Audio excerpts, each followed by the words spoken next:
Okay, this is TK Shazam. I am just a nerd who likes Tekken, and I like Paul. I think he's a neat character.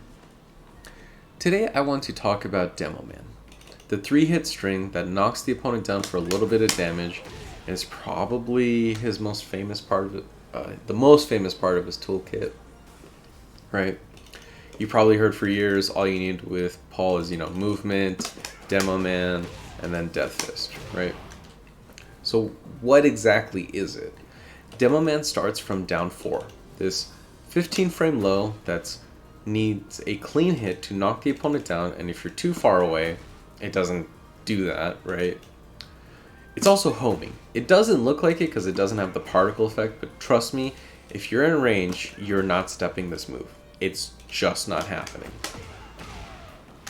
Right? It gives decent damage on hit. It's death on block. And it's the clean hit range which we talked about. It's kind of iffy, right? If I get a 1-2 punish, oh, I have +8, let me mix them up. And oh, I'm out of clean hit range, right? It's a bit awkward.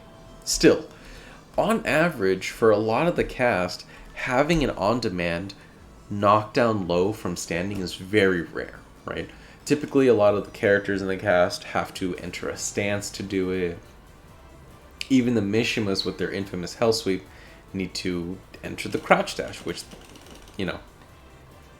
it's not difficult, but the point is there's extra steps involved. With Paul, you just go, oh, the opponent is running at me and they're really close to me. All right, DemoMan, right? So how do you execute it? As each hit in the string connects, you press the next button. So as the down 4 hits, you press 2. And as the 2 hits, you press 1 + 2. Right. Some people like to use a beat, I think.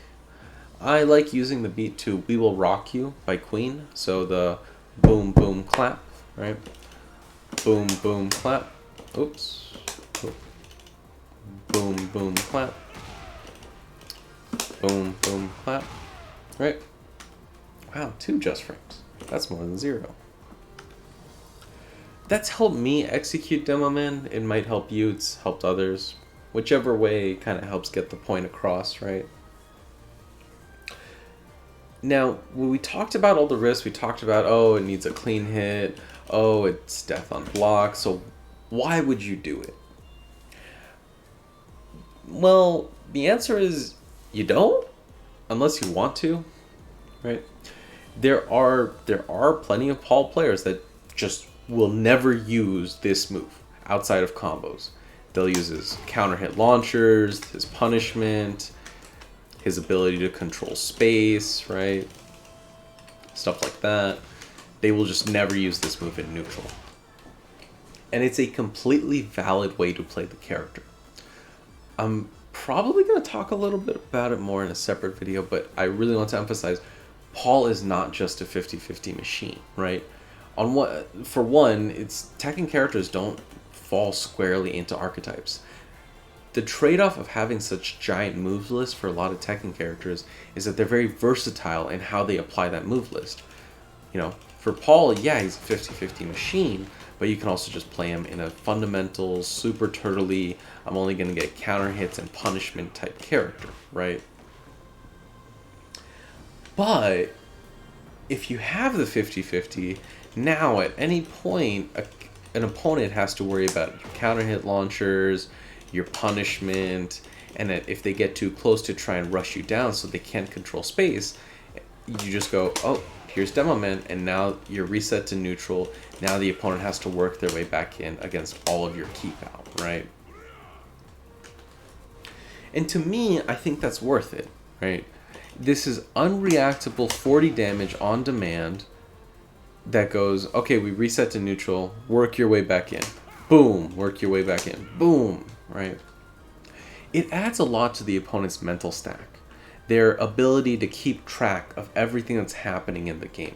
Between Paul's poking, punishment, counter hit launcher, down forward 2, all of these options, and then at any point if the opponent gets too close, you could just do the safe mid, or all of a sudden you just knock them down.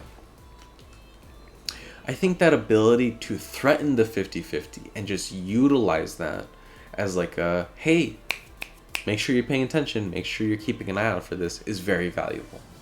But that's me as a player, right? I am willing to risk the death on block, the 70 to 80 damage the opponent will get, because the 40 damage I get from this is not just 40 damage, right? It's now, if I show that I'm not afraid to use it, at any point, they have to worry about this move. And really, like, it's unreactable, right? If the opponent's blocking it, they guessed right on the mix-up. Such is life, as when I, take into account that I'm going for the 50-50.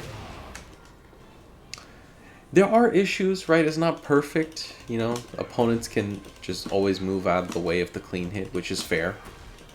It's not ideal. But just squeeze it in, sneak it in every now and again, and I think the potential is there. However, where I will swear by this move, right?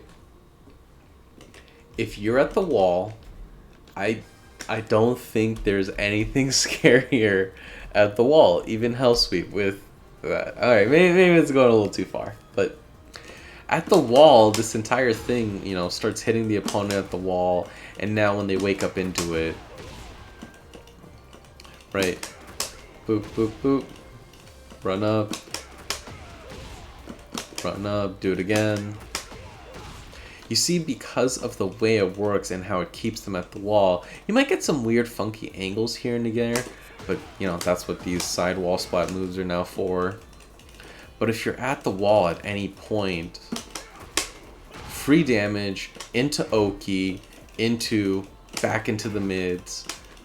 Oh, I don't want to go mid anymore. Low. They get up. Low. Right?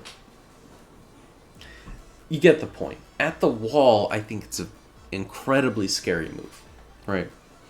And the opponent's going to start flash ducking, and then all of a sudden, you get to free wall splat. Right? I think the potential uses are there. It's obviously risky. It's not for everybody. Not everybody needs to use it. But I think it's something that you want to challenge a bit more. Try to see where you can squeeze it in and look at how your opponent reacts to that move. Do they just refuse to block low? Do they immediately start blocking low because they never want to get hit by DemoMan for the rest of their lives, right? It's a useful tool for pressuring their mental stack, even with the inherent risk it carries, which I don't think is that risky. Yeah, the ranges can be obvious, but you'd be surprised at how often the opponent does a move that leaves them very close to Paul, and then all of a sudden it's a free DemoMan opportunity. Is it something that you should make your primary low, right? If you've seen the layers video, should this be your layer 1? If you want, right? I think, Paul's layer 1's better served by his other lows, but the option is there.